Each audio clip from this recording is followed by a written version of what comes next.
In a world where talent is evenly distributed, but venture capital is concentrated in coastal silos, smart startup money is heading for the Midcontinent.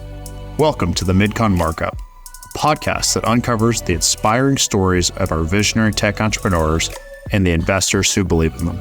I'm your host, Cody Merrill with Cortado Ventures. Listen, learn, and make your Midcon Markup. All right, welcome to another episode of the Midcon Markup. Today, we're fortunate to have my good friend, Selena Skorman. Hello, thank you so much for having me. All right, Selena, can you go ahead and tell us what you currently do with Generator? Sure. So I work for Generator. I am the Director of Entrepreneurship, Policy, and Partnerships. And what that means is, in addition to helping out with our programming that we do in Oklahoma, I also work on government engagement, both nationally and internationally. So trying to connect funding opportunities to Generator and the programming we do to help startups. Well, can you tell us a little bit about your backstory? And let's start all the way from the beginning, where you grew up, what you wanted to be when you were younger, through college, and then we'll get into the career progression and how you started getting involved with innovation. Sure. Okay. So it's funny because somebody asked me the other day, they were like, how did you end up in this job at Generator? And it is a very strange story. It's not like I studied this particular track. So I'm happy to explain the kind of weird, circuitous route that I took. But I grew up in Shelby, North Carolina, in a small town where people would hang out at Walmart. That's what you would do for fun. But I went to college in New York. So I went to Sarah Lawrence College because I was really desperate to get out of my little town, it's a really sweet town. So I'm not like dogging on it. I was a theater major originally. What is Sarah Lawrence like? Like, people hear the name and it's just kind of this foo-foo thing. Very. Yeah. So I think a good representation and what got a lot of people to go to Sarah Lawrence is that movie 10 Things I Hate About You, because the title or the main character, Julia Stiles' character, she was like, I'm going to Sarah Lawrence. So like that kind of mindset, I suppose, like that kind of pedagogy of lofty academics and small class sizes, and you're philosophizing and kind of living in that academic bubble. So feminism was big on campus. Very, very big. There is a trademark that I will not repeat on this podcast. That's like the unofficial slogan, but very, very big, very woo-woo liberal, like so exciting to kind of change up where I was. But I wasn't very good at theater. And I ended up being really good at economics, which is a strange transition. But I had this fantastic professor named Marilyn Power, who was a feminist economist. She saw something in me and was like, you're really good at this. And so I pursued that pretty intensely for my undergrad and just dearly, dearly loved it. So that takes you to when I'm 21. Okay, great. But when you were growing up, though, yes. What did you think that you wanted to be? Well, and I don't think this story is apocryphal, but my parents, when I was growing up, they had this conversation when I was a baby, and they were like, you know, what do you want Selena to be when she grows up? And my mom was like, you know, I'd really love her to be a writer, because my mom was this voracious reader. And my dad, who was a podiatrist and a surgeon, he just looked at my mom and said, I really want her to be Madonna. And my mom was like, okay. So that was where I was coming from growing up. I think I wanted to do theater. And when I changed to economics, my mom goes, well, what am I going to tell my friends? I don't even know, what that is. And I really wanted to go into like public affairs, maybe even politics, but that kind of, how do I help via maybe the government or something of that nature. So mentally, I feel like a lot of kids grow up with this idea that they are going to be a star and they're going to be famous and they're going to perform. Yeah, can you tell I was an only child? Everybody's going to know their name. What was that internal transition like for you, where you realized that the mark that you wanted to make on the world was more substantive, less showy? Yeah.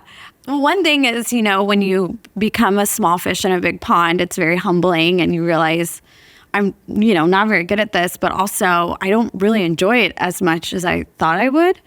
And so that was a big shift, but also just kind of realizing the things that bring you joy. And I just always, I don't know why, maybe it was like my parents talking about giving back growing up, but I always wanted to do something where I helped people. That's where I found a lot of joy. And in college, it feels like you can do that in like great sweeping systemic ways. And we know growing up and getting older, it's a lot more incremental and harder than that. But I think that's like where my mind kind of drifted. Okay, so you finished college. Yeah. And then at some point you moved to Oklahoma. Yeah. So I lived in Charlotte a bit first. Okay. And I worked for a think tank there that was part of the University of North Carolina at Charlotte called the Urban Institute. So I did a lot of like research and writing.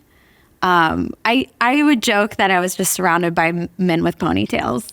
And it was like no one talked, which obviously doesn't really work for me. So you transitioned from Sarah Lawrence to working with men with ponytails. Yes. Natural progression. And now you're strange, yeah. And now you're in the world of white men in vests. I know. Yeah, it's but there was things in between. So yeah, I came to Oklahoma about 9 years ago. And everyone goes, "Oh, how'd you get here?" And I was dating somebody and we moved here together. I didn't really know anyone. And I just fell in love with Oklahoma City and kind of that Oklahoma standard that everyone talks about. It's so true here. I started out working in an arts nonprofit, and I was doing fundraising for them, so development and event planning, and working on one of the biggest events in the state, the Downtown Arts Festival, that would see about 750,000 people a year. And it's a great way to get to know a city is via the arts. And it's kind of shows the most magical part of a city. And so I was meeting all these volunteers and all these artists and all these art funders, and it was great. From there, went to the Plaza District, which for people that don't know, it's a commercial district. It's an arts district in Oklahoma City, and I was their executive director. And so from kind of a purely arts format, I went into more of an economic development position where I was working with, 40 local businesses, marketing them, promoting them, consulting with them, and planning events there, and doing kind of city level advocacy as well. Okay. And then from Plaza District. Yes. How did you start getting involved with innovation and then eventually progressing into the VC accelerator world? Yeah. So what was really cool about the Plaza District is that you could kind of maneuver it like a jet ski. It's very nimble, and it will, whatever you wanted to try, you could. And if it failed, it failed. If it didn't, great. And that's rare in a lot of organizations. It's like more like a cruise ship where if you try to do something new, it takes a really long time to steer it. And so I had a lot of fun trying out a lot of new things there, programming wise, things like a skateboarding event, or I would call our insurance every week and they would laugh at me because I was like, well, can you insure, what's liability for like skateboarding on a quarter pipe in the district, or do you allow luchadors? And they're like, no, Selena, you can't have wrestling covered under the insurance. So, but we tried a lot of things, and we saw a lot of success, and it was all about getting people to pull on the same side of the rope, which I became kind of known for. And so I was approached by the Innovation District to help them kind of start their programming. And that was a newer initiative in Oklahoma City. So what is the Innovation District? Yeah, it's like a 1.3 square mile area near downtown Oklahoma City with anchor tenants like Oklahoma Medical Research Foundation, OU Health, a new development, the Innovation Hall, all these great activities going on, but it's really dedicated to, that big buzzword innovation through entrepreneurship, aerospace, health sciences, and things of that nature. So the idea is the city all got together and they designated this area from a Brookings Institute study as ripe for innovation. So I wanted to help by starting programming that would convene people together because it is a larger area. So I was coming from the Plaza District, which was 2.5 blocks. And with the Innovation District, we're talking about 1.3 square miles. And so how do we convene these people around certain events so that they are collaborating with each other and learning about each other and learning how to work together? Awesome. And so how did you jump from Innovation District? Yes. So you started with Arts Festival, which was more of a singular event. Yeah. And then you progressed to Plaza District, which was a district, and you're doing cool things, cutting edge things. That attracted you to the newer Innovation District. Yes. And it's becoming more businessy and more tied to your economics education. I know. Wild. And then how did you jump from that to Generator? And could you just explain more about the entire Generator organization as a whole, in addition to your specific role you started with? Yeah. So I was really lucky to work with Evan Fay when I was at the Innovation District and when he was at the Greater Oklahoma City Chamber. And so we worked really well together. And he helped start me on this path of working with entrepreneurs and kind of opened my eyes to how I kind of had already been doing that and how I could do it in a more maybe impactful way for the city. And so Generator, the company I now work for, they were starting a program in Oklahoma City called G-Beta. And that's their kind of pre-accelerator, their early stage accelerator. That is dedicated to making Oklahoma startups successful. And so I was talking with him about this position that they were looking for. And he was like, this is a really great opportunity, and kind of learning more about who Generator is. Because I was such a firmly Oklahoma girly at this point. And it's like a company that isn't here. And I mean, I'm coming from a district, the Plaza District, where it's like shop local, keep everything local. That was like very firmly ingrained into who I am. And so I'm looking into this company and I'm like, this is a really cool company. It's a cool opportunity. And I know there are people like me that are sick in the head that are like, I want to always learn more and like live in chaos. You're like that.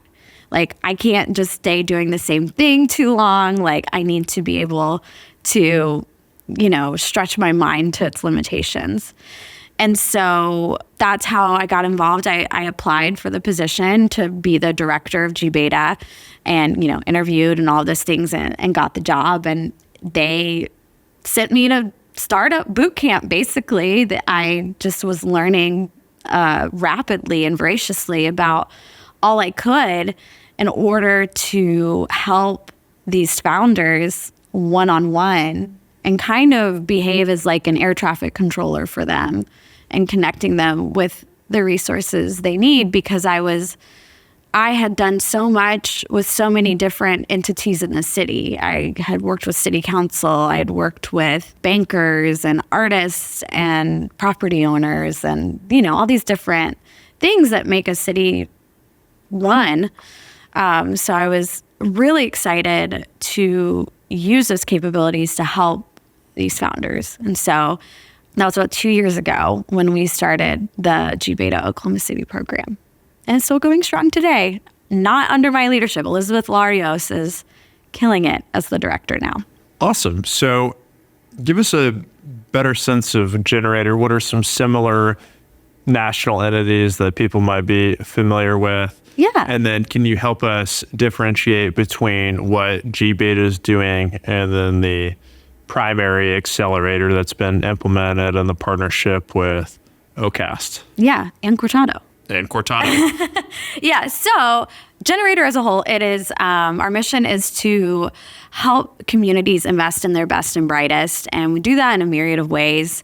One of them, as I mentioned, is G-Beta, which is a pre-accelerator. It's a 7-week program for venture-backable, scalable startups in Oklahoma and the greater Oklahoma City area for our G-Beta Oklahoma City program. But the idea with that is 90% of startups fail. And what if we could provide almost wraparound services in a 7-week program that is designed to get them poised and ready to start raising venture funding or get into an investment accelerator. And so that's the other program we have that is similar to Techstars or Y Combinator, but our eponymous program, Generator. So we started 10 years ago. They called it Generator, and then they built everything around it. So it can be a little confusing on the naming. But Generator, we have Generator Oklahoma, and that's our investment accelerator.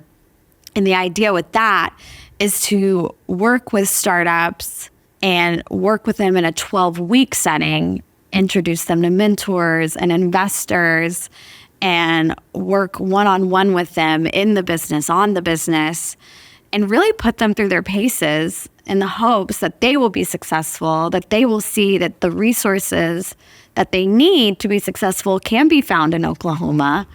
I think that's a big intention of Generator. We are not in those big tech hubs like Austin, like Boston, like Silicon Valley.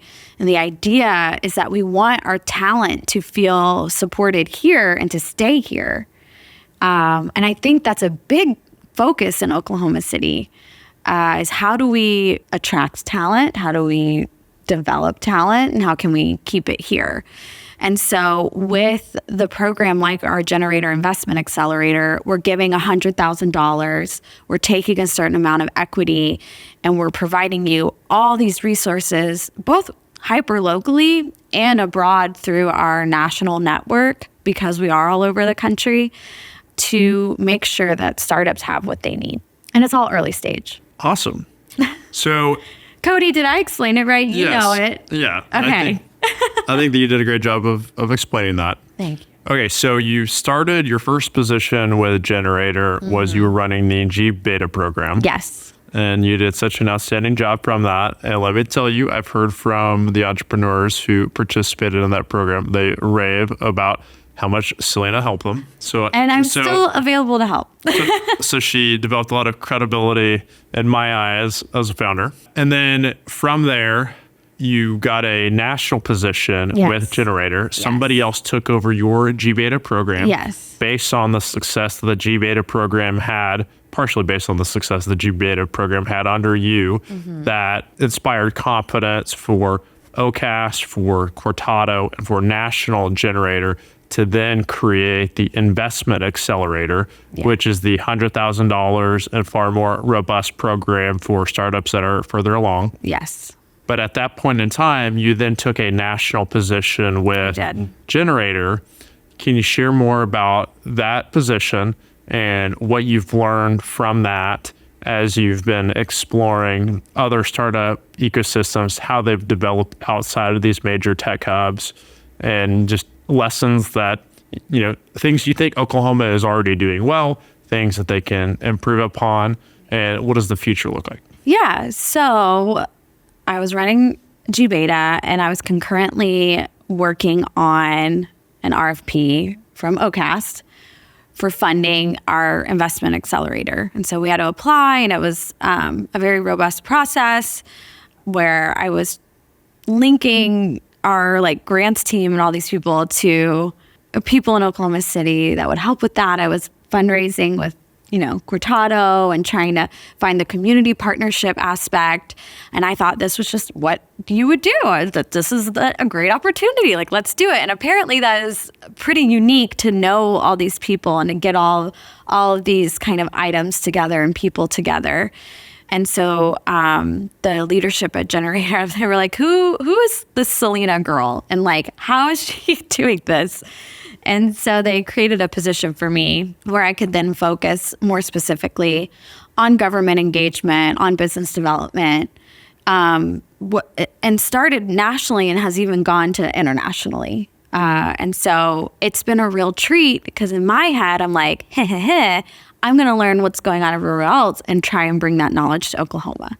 Because I've been very clear, I love our mission at Generator. I love what we do and I want to help us expand, but I also like want to be a borderline helicopter mom for Oklahoma because like that's where my heart is. And so I have traveled to Canada, to Italy, all over the United States. I've been to Birmingham. I've been to Providence, like all these amazing markets that could seem pretty analogous to Oklahoma City. And I've seen what's going well, what isn't going well.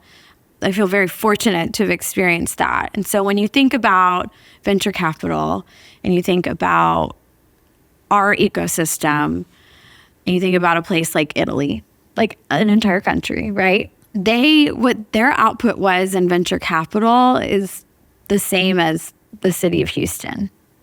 It's just a very nascent scene there.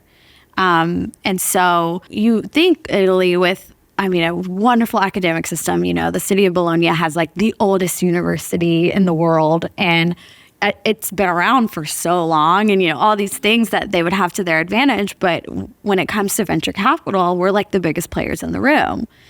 Same goes for Canada. And I think that's a market to watch because it is growing. And you think about a place like Calgary, for instance, which they call like, you know, the Oklahoma City of Canada because it's cattle and oil and gas. And so they're trying to really ramp up their venture capital activity. And so when I look internationally, I think, wow, we're doing great. But when I look nationally, I think there are things that we could improve upon. I think, you know, we need to develop our talent, which is a hard thing to fix. I mean, you know that as well as I do. Like, how are we supposed to, you know, fix the education system and all these things? But if we don't have the talent in place, you know, startup founders aren't going to come about and they won't have people to hire. And especially as technical as we're getting, you know, you're going to need developers and all the software help that we can get. So I think that's something that we could be working on. I'm excited that we're going to have a lot of buildings, right? Innovation Hall, Citizen, that's where we're going. Yes. And I think that's fantastic. But I also want to make sure we focus on the people that are going to go into those buildings. Are we funding them? What are we doing to attract and retain talent in that way? Every nascent startup scene has this chicken or egg problem. Right. Where how do you get the talent working on cool, scalable tech projects?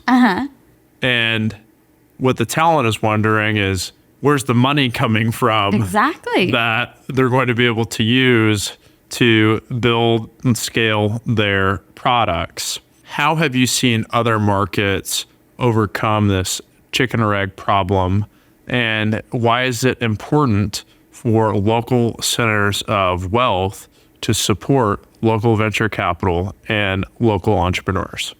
And is it a good investment for them objectively? The first note I would put with that is if you took, and this is from our founder, Troy Vossler, I'm not the one that has this amazing quote, but if you take the HVAC bill for one of these buildings and put that into startups, it would be pretty revolutionary. Your money would go a long way. So there's one point there. And this, again, is kind of a soapbox that Joe Kyrgyz and Troy Vossler have evangelized me on.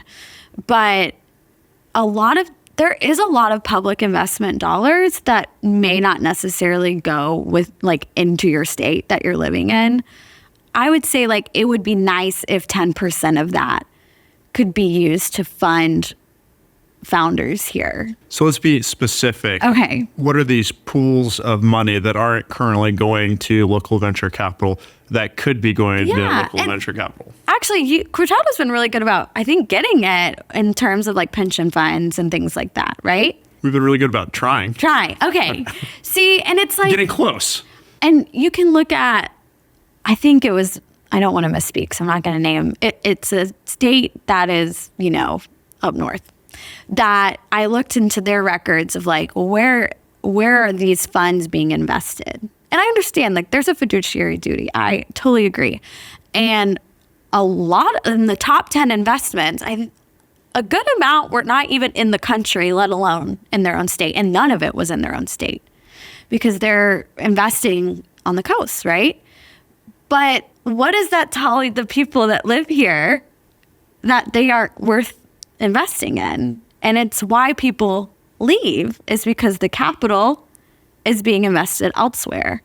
And so I'm a big believer in that investment into where you are, and having that capital flow that way. So for the state pension funds or other state entities that could be allocating money towards venture capital. Not all. I mean, we'll take a little bit. Right. We don't need all of it to go to local venture capital. But the trustees of those pensions all have fiduciary obligations to maximize the returns for the beneficiaries of the pension. Is it a breach of their fiduciary duty, or can they objectively achieve competitive or even superior returns by investing in local venture capital? I think if you do investments in early stage, especially for a state like Oklahoma, where we're going to have more early stage than later stage, just because of where we are in venture capital. But I think if you run the numbers, it will reap a profit. Yes. So whenever they do run regression analyses to try to figure out across the entire VC spectrum what most correlates with the highest returning funds, what they find is that the earlier stage checks that are being written, the more alpha there is and the greater opportunity to have top decile performance. But if you're a trustee of a pension or you're the CIO of a pension, you want your reputation to look good. You don't want to take risks on local, small, emerging managers who are writing these earlier stage checks. Yes. And it's a lot easier to allocate towards Sequoia Capital or Andreessen Horowitz because they have Taiwan brand manufacturing names. company. I totally understand. But that doesn't necessarily mean that that's the best thing for the beneficiaries of the pension. Right.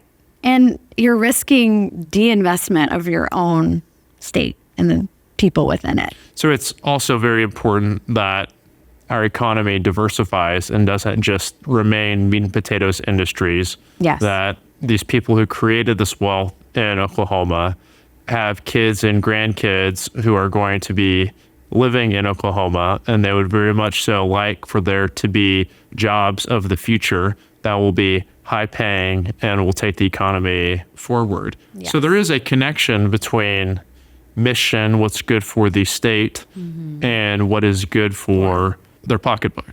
Absolutely. So Selena, what do you think Oklahoma does well in terms of our cultivating our startup ecosystem? Where are areas where we can improve upon? And what's it going to take to go to that next level where people think of Oklahoma and the Midcontinent region as that third wave, that next hub outside of the more renowned tech hubs in San Francisco, New York, and Austin? I think what we do well, and right now there's a lot of momentum, which is really exciting. I mean, obviously like our generator programming, but I also think like Erica Lucas and all the work she did before we were even, a glimmer in the eye of Oklahoma City is like... Thank you, Erica. Thank you, Erica. Like, thank you, Kristen Garcia. Thank you, all these people that have started the construction of the pipeline and then let us kind of continue it. Techstars in Tulsa. There's a lot going on in Tulsa. That's great. The Rural Farm Bureau working on business ventures throughout rural Oklahoma. And those projects are funded by OCAS. So also OCAS is doing a lot. Like I think right now there's a lot of programming. What's great is that we have a market that can handle so many that I'm blanking on one of them, which is so frustrating. But all that to say, there's a lot of momentum happening right now, which is super exciting because 3 years ago, not 80% of those weren't happening. And they're all doing very well, doing different things. I would encourage, if people are interested in that, I would think The Verge is the place that would bring all those resources together. So definitely look into that. we already have a lot of programming, which is great. We have Cortado, we have Boyd Street Ventures, we have Cowboy Ventures, we have some capital coming through. But I think what people may not realize or don't understand that we have an advantage is in the fields of aerospace and ag tech and health sciences. We already do really well in those industries and have a lot of resources here. So when you think about aerospace and you think about Tinker Air Force Base, and we have Boeing, and we have the Civil Aeronautics Medical Institute, and we have our tribal nations working on drone technology. And there's so many great things already happening that I want to see the city capitalize on and recruit talent to take advantage of. We have a spaceport. You know, there are companies that need a lot of land to test things. Like, we have that. So I'd love a focus on that.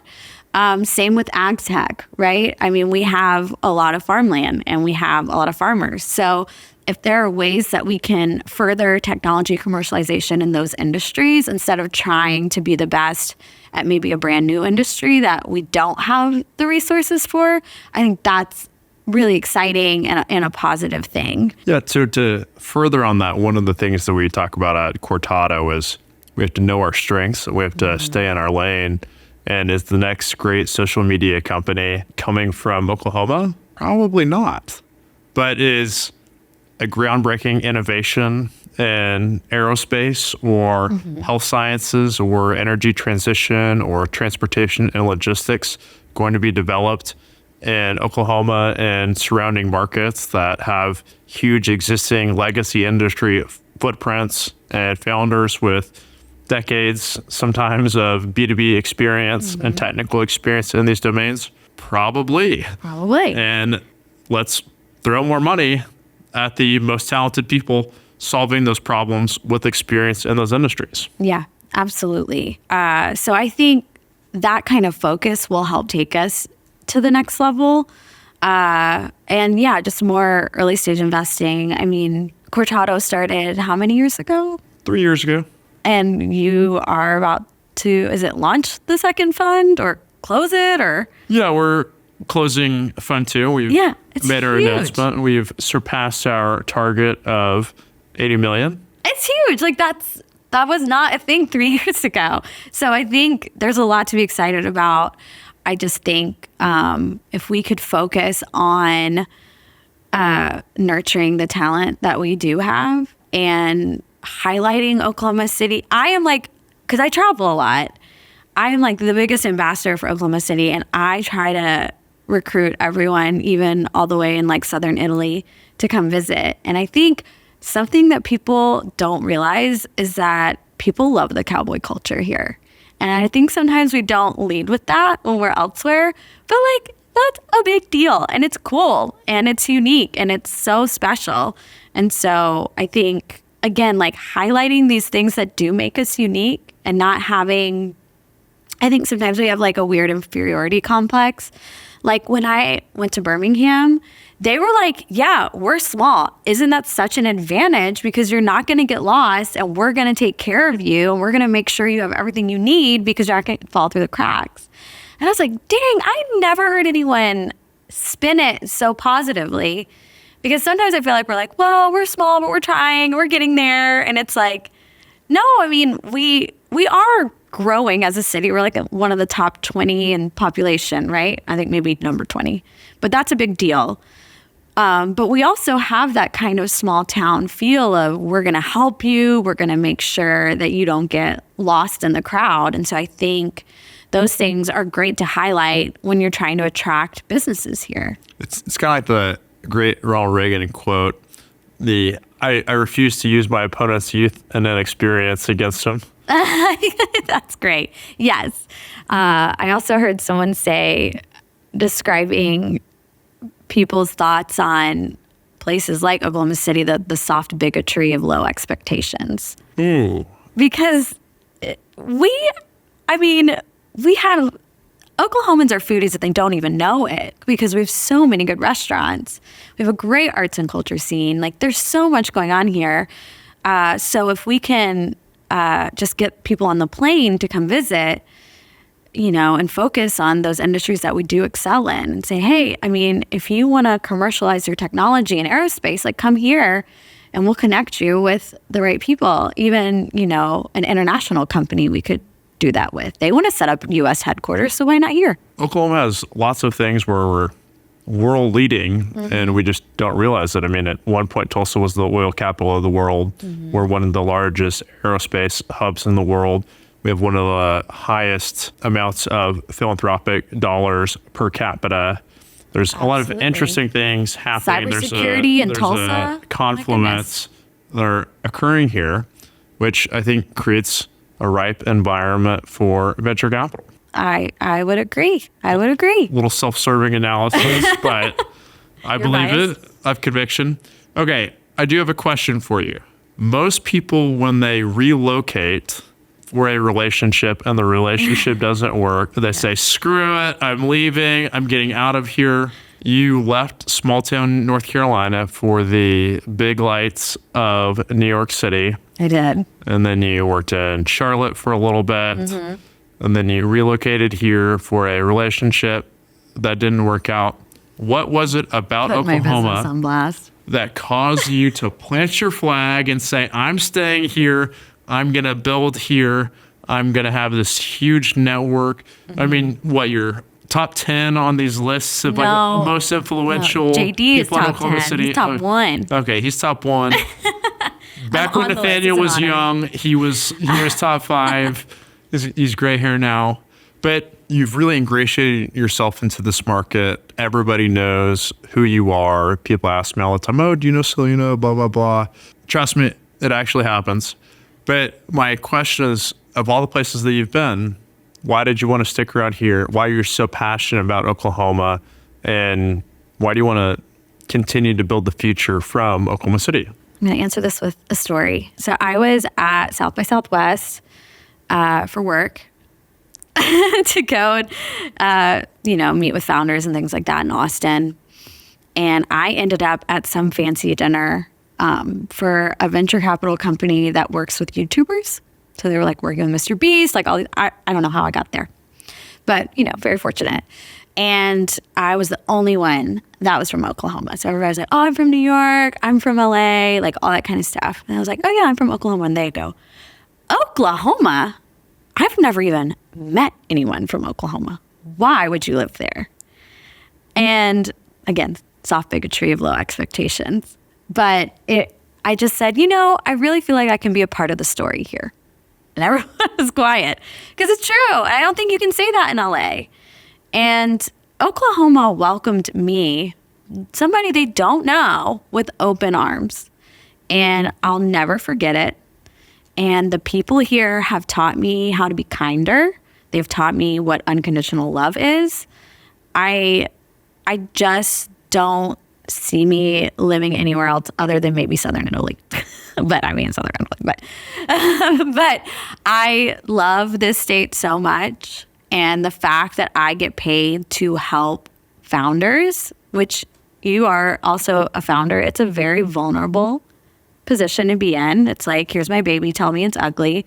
And the fact that I can use any contacts that I've made in my career to further the economic development of the city and the economic development of individual people is such a dream come true. And I just owe a lot to Oklahoma and specifically Oklahoma City. So it's just very clear to me why I'm still here, and it just does not keep me up at night at all. Like, it is just such a sure thing for me. Awesome. Well, Selena, thank you so much for joining us on the Midcon Markup. Thank you for having me. It's great having you down the hall from me and having you and Generator's partnership and developing this ecosystem. We greatly appreciate it. Well, thank you. I loved being a guest, and it was a true pleasure. Thank you. Thank you for joining us for another episode of the Midcon Markup. Please hit like and subscribe for more episodes.